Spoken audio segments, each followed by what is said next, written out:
What is happening, everybody? It's your buddy Aaron. Welcome back to another G35 video. Today we're going to be replacing the alternator in the G35 because I've been having some very strange issues with the ignition starting system with my G35.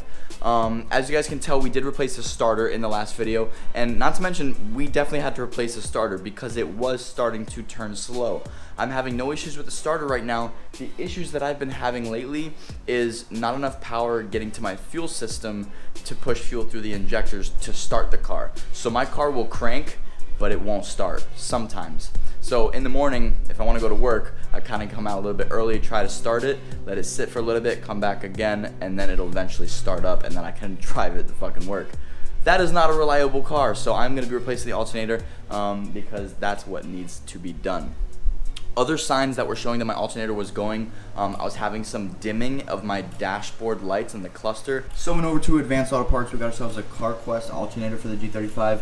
The reason why I go over and get parts like this from the parts store is because they have a lifetime warranty. So if this part fails, you can bring it back and get a brand new one with the same warranty. Now there's a lot of different ways that we can replace the alternator on the G35. We can either take it out from the top or from the bottom. Some people remove the radiator fan shroud, the radiator, drain all the coolant of course, remove this hose and remove these reservoirs right here. That would give us access to pull the alternator out of the top here. However, I really don't feel like having coolant all over the floor and having a big mess. It's probably the correct way to do it, but I've seen another way where you can go underneath the car. You're gonna remove the sway bar, drop it down a little bit, and that'll give us room to pull the alternator from the bottom. Now we will have to either remove the fan shroud, or in my case, what I'm gonna do is just disconnect the fan shroud from the two bolts on the top here. There's one right here, and then there's one right here. You can see I've already taken them out. They're 10mm bolts. And then once I get to the point where I want to take the alternator out, I'll just have to move the fan shroud up a little bit so I can pull a bolt out. Definitely a lot easier said than done, so I'm just going to get right into it. I'm going to show you guys how I'm going to do it. If you guys have any other tips or tricks, let me know down in the comments. I'd love to hear it. By the way, huge shout out to Motordyne G35 who did a huge detailed how to replace the alternator on the G35 without having to remove the radiator, but still had to remove this coolant hose, the reservoirs here, and he was able to get it done. Let's get it started. All right guys, we got the car jacked up, so the first thing we're gonna wanna do is disconnect the battery. Now that we have the battery disconnected, we're just gonna give it a couple minutes, let everything discharge. All right guys, coming underneath the car right here, we do have the alternator right here. Just underneath it is gonna be your sway bar.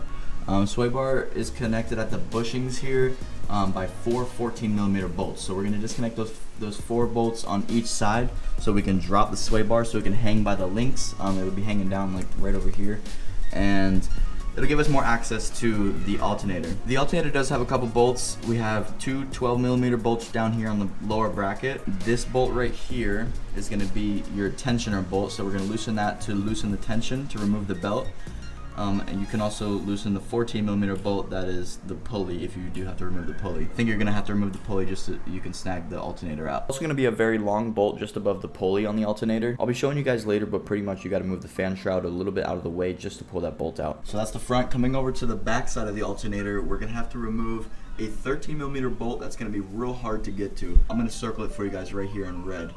That's where it is. It's pretty much a little boot that's covering the bolt that you're gonna have to unflap and somehow get a socket on there. That's gonna be the biggest pain in the ass of this job pretty much. But other than that, you do have a little electronic clip plugged into the alternator right here. On the bottom of the alternator, you can see this little red clip right here. This little red clip you can just kind of move up and pop off of the bracket that it's on. Alright guys, so I've been trying to find out everywhere how to get to that bolt up there, so I'm going to show you guys how I did it, or at least how I'm going to try to do it. I finally got the wrench on there. If you have an aftermarket alternator, I believe it's a 13mm socket, but if you have the original Nissan one, then it will be a 12mm socket. In my case, I have a 12mm socket on there. There's not much room up there, so you're gonna want a short socket. I was able to pull the boot back and seat the ratchet wrench right on there. So I'm gonna go ahead and try to loosen that. Right next to that, just to the left, you're gonna see 2 little 8mm bolts connected to a bracket that you're gonna have to remove as well while you're up there. Hardest part is done, hopefully. I'm gonna try and loosen up these bolts, get the sway bar dropped, and then we're gonna finish everything else up. So let's do it. My next big struggle was getting these sway bar bolts off. If you do not have an impact gun, then it's gonna be a little bit difficult, but I'm gonna show you guys how I did it without an impact gun. So all 4 of these on this side are loose. Let's go all the way down to the other side. I got 3 of these loose, and I'm gonna work on this last one and show you guys how I did it. Right here is the last 14mm bolt that we have to loosen. So all the other 3s I got to already by using this method. I got a semi-deep dish 14mm socket so it can fit over that screw. This is connected to a 1/2 inch ratchet. So what I did was take a flat wrench, put it on the end of here like so, and use that as extra leverage to go ahead and break this bolt free. Just be careful you don't punch something and break your knuckles. So I'm gonna go ahead and loosen all of these bolts for the sway bar, get it out the way of our alternator, and remove it. Alright guys, so we got our sway bar hanging down, giving us a lot more room to the alternator. The next step is to relieve the tension of the belt so we can remove the belt from the alternator. Then we gotta remove these 2 bottom 12mm bolts to remove that bracket. Alright guys, so you're gonna have to remove that 14mm bolt right here that's on the pulley, and then start loosening up that 12mm bolt that's under for the tightness, for the tensioner. Alright guys, so I did relieve some belt tension. I'm gonna go ahead and try to slip it off now. Cool, so now she's free of the alternator. I'm gonna kind of leave that belt like in place right there so I don't have to put the whole belt back on. But I'm gonna go ahead and start removing these 2 bottom bolts right here for the bottom bracket. Then we have that last bracket up top. Alright guys, just to give you a quick little update, I did have to remove that tensioner pulley. Put it right there. You guys can see that really long stud that's right there. I can't remove it because this fan shroud is in the way. Now, what I did up top, I loosened the 2 bolts that are connecting the fan shroud to the radiator on each side. This will give me play so that I can lift the fan shroud up and out of the clips that are on the bottom, and just kind of move it into a way where I can pull that stud out. Check it out guys, I think it's just this one little 10mm bolt so I can move this coolant reservoir just out of the way so that I can push my fan shroud down to the left and down so that that bolt can kind of sneak in between the fins of the fan. But you got to be careful when doing this that you don't damage any of the fins.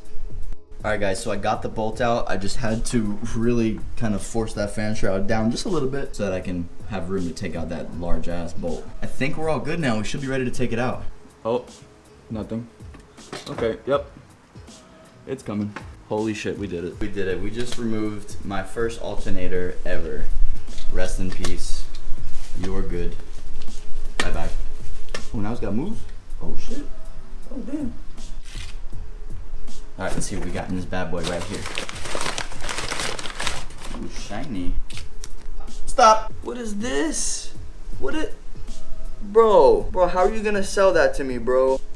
Are you serious, bro? Look at that bent ass fucking shit. Alright guys, so I'm gonna go ahead and throw in that new alternator. Everything is pretty much self-explanatory. The same way you took it out is gonna be the same way you're putting it back in, just reverse the process. So since we ended with that really long bolt, we're gonna have to start with that really long bolt. So that's gonna be kind of an issue because we're gonna have to get that fan shroud back in the same position where it was, where we were able to slip it out to put it back in. So that's about it. Once you get that into place and you have the alternator in place, you're gonna go ahead and start attaching everything else the same way that we started. And then go ahead and put your sway bar back together and you should be good. I'm gonna go ahead and throw everything back together right now. We're gonna give it a test and see if it works. All right guys, check it out. We got the new alternator in there. Everything is nice and tight and secure. We got the sway bar all tightened down. The 2 bottom 12mm bolts are good. The top 14mm bolt is good. We got the 2 8mm bolts for the top bracket in there. And we also got the wire attached. Now I just gotta plug it in and see if it works. Guys, if you're gonna do this and drop your sway bar, try to replace your sway bar bushings as well, because mine are shot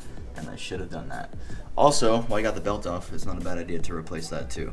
But mine was still good. That's about it guys, it's time to reconnect the battery and see if we're good. So a fan of mine, a subscriber, his name is Yusuf Matarasi. He was just messaging me on Instagram. He's like, hey man, I just did my alternator like about a couple weeks ago, and I just want to make sure you tighten that bolt that connects the wire to the back of the alternator. Just make sure it's really tight, because mine wasn't too tight and it ended up shorting out and I got to get a whole new wire now. So I was like, all right, yeah, no, good man. Thank you for letting me know. I'm going to go double check and make sure that bolt is super tight, because, you know, I don't want to have any of those problems. So, mind you guys, I had my battery connected the entire time. Okay, I put my wrench on the bolt. So as you can see here, we have the nice beautiful wrench that I used with some new welding marks on it and some heat treatment. Yeah, this thing, my car just caught on fire. Like, my car just caught on fire, but I couldn't get it on film, and I'm so mad that you guys couldn't see me like frantically running around my tiny ass garage trying to put this shit out. it was like a little kind of candle fire, but then there's sparks like flying everywhere, and I was freaking out. I had no idea what to do, but I knew, okay, either try to get the wrench off, which was hot as fuck, can't touch that, or just go ahead and disconnect the battery. And in that moment, I was not able to find my 10mm flat wrench. So it took me at least a good 30 seconds before I found my flat wrench, and I was able to disconnect the battery and then blow out the fire and then wait for all the smoke to go away and just hope that everything was okay. I don't know much about what happens if you fuck up like that, but I know that you can blow fuses. Take a look at my negative battery, guys. That thing, you can only see like the first couple of inches of it, but you can tell that it's totally fried. Called my buddy up, I connected everything, and he was like, you know what, first thing to do is just try to start it. So I tried to start it.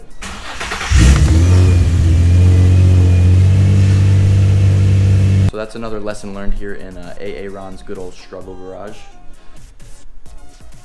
Don't leave your battery connected when you're fucking with your alternator. I'll probably end up having to get a new negative terminal cable. So I'm gonna go ahead and wrap everything up with the G. I'm gonna get it off the jack stands, go ahead and take it out on test drive, make sure that everything is running nice and smooth, hopefully. You guys learn what not to do when installing your alternator, so please make sure you guys hit that subscribe button because I set my car on fire for you guys, okay? Please smash that like button, and I'll catch you guys in the next one. Take it easy. Fuck. I can never get it on camera, ever. But my car's still having trouble starting up. Took 3 cranks for it to start. Fuel pump?